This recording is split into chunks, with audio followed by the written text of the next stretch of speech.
Là, voilà, en voilà un par exemple. Bon, il est un peu petit celui-là, mais c'est ça, le plantain lancéolé. On l'appelle comme ça à cause de ça. Là, ça fait comme des lances en fait. Voilà. Il y a le plantain majeur et le plantain lancéolé. Le plantain majeur, il a des feuilles beaucoup plus grosses, mais leurs propriétés sont exactement les mêmes. Alors on peut le manger. Alors en pesto, c'est super.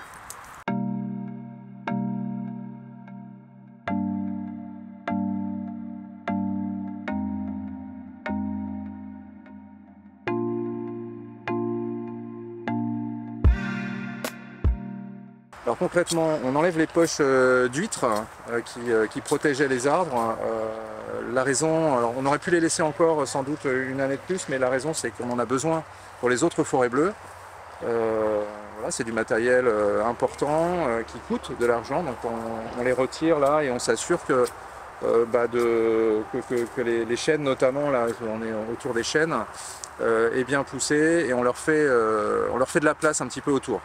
Ça c'est la première chose, et la deuxième c'est d'enlever quelques plantes qui sont gênantes, rumex et puis chardon notamment. Alors il y a quelques chardons qu'on laisse parce qu'apparemment il y a quelques chardons remarquables sur la zone. Voilà, donc principalement, et puis le reste c'est naturel, hein, on va évidemment pas tout couper, la nature doit faire son chemin aussi. C'est important parce que si on ne le fait pas de toute façon, là les arbres risquent d'être étouffés par la végétation qui pousse tout autour. Donc là ce serait une catastrophe. On est un petit peu moins nombreux aujourd'hui, mais il y a en fait plusieurs jours de bénévolat, hein. C'est plus à la carte on va dire, plus régulier. Oui c'est vrai, c'est dur d'avoir des bénévoles, d'autant plus que la forêt bleue, les forêts bleues poussent partout à La Rochelle, et ce qui est super, hein. Là, on avait besoin absolument ce temps de fin de printemps de faire ce travail-là. On entend peut-être au fond les services techniques aussi qui sont là pour nous aider. C'est du gros boulot hein, pour eux évidemment. C'était plus simple avec de l'herbe qu'avec une forêt initiale, mais on y arrive. Avec le sourire, ça fait du bien d'être là. Premier constat, c'est qu'on a peut-être beaucoup de chance, mais en tout cas, les arbres, les arbustes se portent bien, ont bien poussé. On a eu des conditions météo, même si là, cet hiver, c'était très humide, qui a priori ont été favorables. Et on a un taux de réussite assez important, apparemment, par rapport à ce qu'on peut voir par ailleurs. Voilà, donc maintenant, on sait que les 2, 3, 4 premières années sont les plus importantes pour des plantations de forêt comme ça. Donc on est là avec pas mal de bénévoles de Forêt Bleue, Rochelet, Dompierrois, pour entretenir tout ça.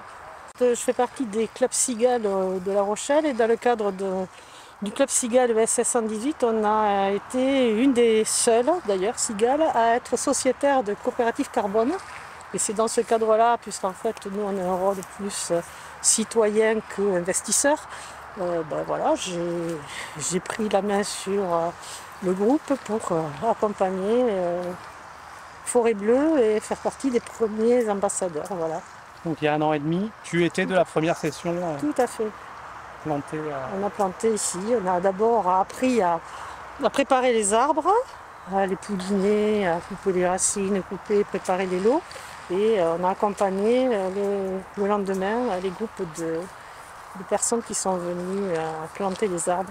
Et notamment le samedi après-midi, pas mal d'enfants à qui j'ai fait découvrir les vers de terre. En fin de compte, on voit que les arbres se sont bien développés, que le terroir est propice. Voilà. Parce qu'il y a un plaisir à être là quand même. Tout à fait. C'est revenir un petit peu. Moi j'ai des origines agricoles, puisque mes parents, mes grands-parents et arrière-grands-parents étaient agriculteurs. Alors pas ici en Charente, en Gironde et en Lot-et-Garonne. Les gamines, j'ai souvent aidé à aller faire le désherbage, puisque sur la propriété familiale, qui est une petite structure, mon père n'utilisait pas de produits phytosanitaires. Moi j'ai fait des études dans l'agriculture et j'ai appris à ce moment-là que ça existait. Mais je l'ai rarement utilisé. Si tu devais résumer cette matinée en un mot, ce serait quoi? Un super atelier où des gens qui sont convaincus et un travail effectivement assez physique, mais voilà, ça fait du bien aussi. J'aimerais bien qu'on prenne soin de cette forêt, quoi, quand même, parce que je trouve que c'est important. Et donc, j'ai participé depuis le début au projet Forêt Bleue. Donc, ça me tient beaucoup à cœur de voir que cette forêt prenne de l'ampleur et soit belle, quoi. Voilà. Bon bah vous êtes venu en plus avec un collègue, d'habitude on dit, on entend, quand on allume la télé, on entend voyons, et les élus ils travaillent pas, ils touchent la paye, machin. Ah donc Pierre c'est pas le cas? Non, non, pas pour nous alors. Moi, c'est la première fois en fait. Donc, je suis ravie de participer à tout ça. Puis en plus, je suis vraiment extraordinairement ravie de voir cette flore. On voit que la main de l'homme n'y est pas apparue, hein, parce que c'est énorme ce qui pousse là-dedans. Écoute, ça vient de mon enfance. J'ai toujours ramassé, cueilli les plantes avec ma famille. Et puis, voilà, j'ai toujours eu l'habitude de dire les pissenlits, le plantain, tout ça pour les lapins souvent. Mais le pissenlit, le plantain, souvent on le mangeait aussi. Et puis bon, tout ça, je l'ai oublié après en grandissant. Et ça m'est revenu il y a une vingtaine d'années en gros, où j'ai à nouveau redécouvert, ou eu envie de redécouvrir toutes ces plantes oubliées. Et en fait, je me suis aperçue qu'il y avait beaucoup, c'était un champ, il y a un champ énorme de plantes comestibles. Et on peut, enfin bref, la terre, normalement, elle pourrait tous nous nourrir, tellement il y a des bonnes choses à manger. Si on la détruisait, pas évidemment. Là, voilà, en voilà un par exemple. Bon, il est un peu petit celui-là, mais c'est ça, le plantain lancéolé, on l'appelle comme ça à cause de ça.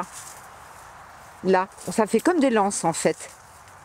Voilà. Il y a le plantain majeur et le plantain lancéolé. Le plantain majeur, il a des feuilles beaucoup plus grosses, mais leurs propriétés sont exactement les mêmes. Alors on peut le manger. Alors en pesto, c'est super parce que c'est plein de vitamines. On peut le manger en salade, on en fait donc des pestos pour manger avec des pâtes ou du riz. On peut le manger. Sa fleur normalement. Sa fleur, c'est ça. Alors là, j'en ai pas évidemment parce que voilà. Sinon, ça fait comme une petite grappe au bout.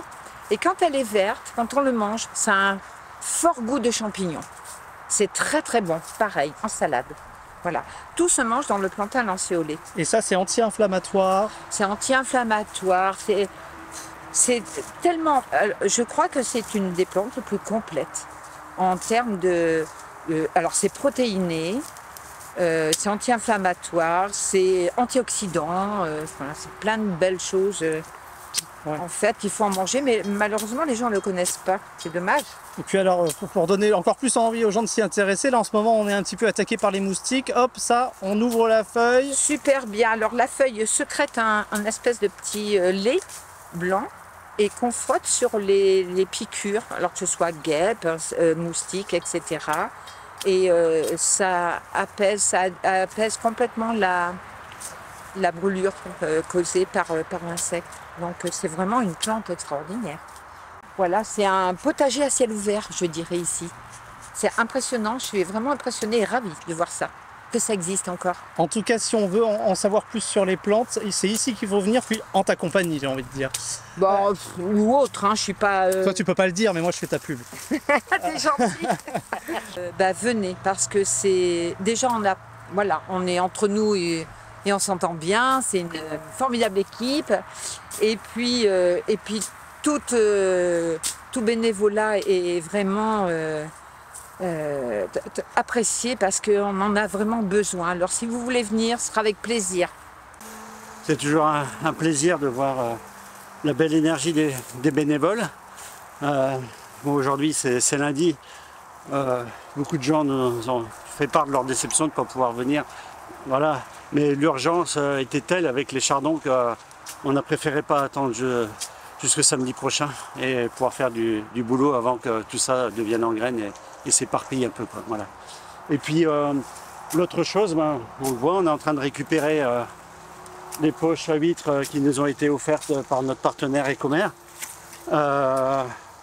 C'était un beau cadeau parce que sans ça, on n'aurait simplement pas pu faire la forêt bleue comme on l'a fait.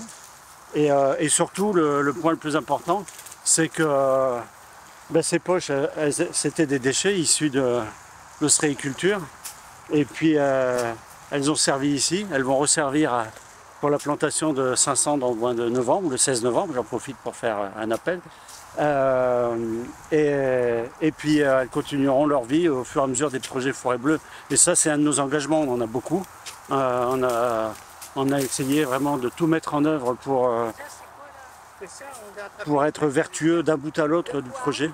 Et ça en fait partie d'utiliser des déchets pour faire les protections, de les récupérer et de laisser à terme aucune empreinte, sauf les arbres bien sûr, de notre passage ici, ici et là-bas, puisque maintenant les projets sont multipliés.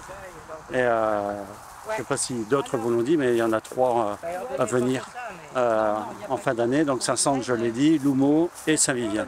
Voilà, pour à peu près 10 000 arbres à planter ensemble, donc vous êtes tous les bienvenus. Ça fait tache d'huile, ça y est, là, le coup est parti, non? Oui, ben, en fait, c'était un peu notre rêve secret au départ. Voilà, je vais dévoiler le secret.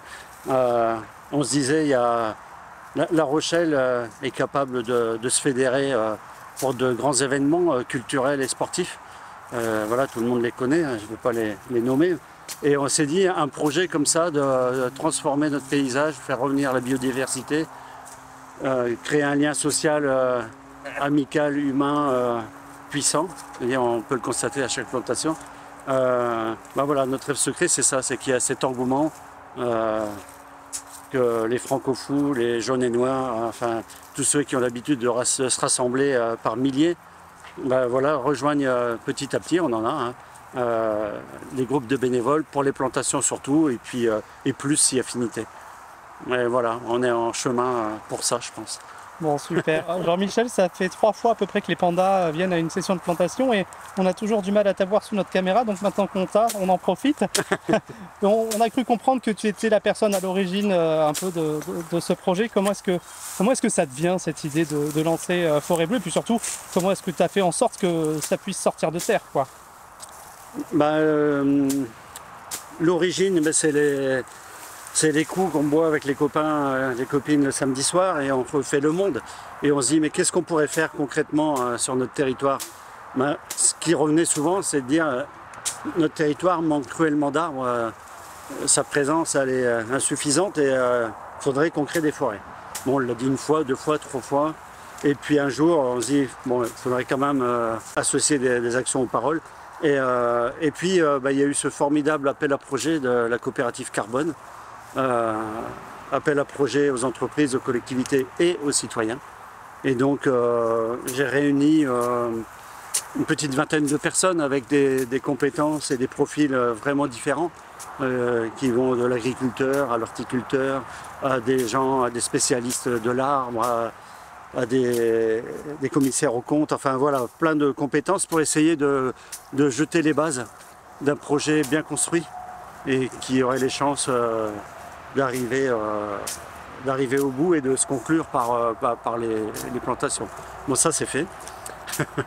Et toutes ces personnes nous accompagnent encore et chacun a son rôle à jouer.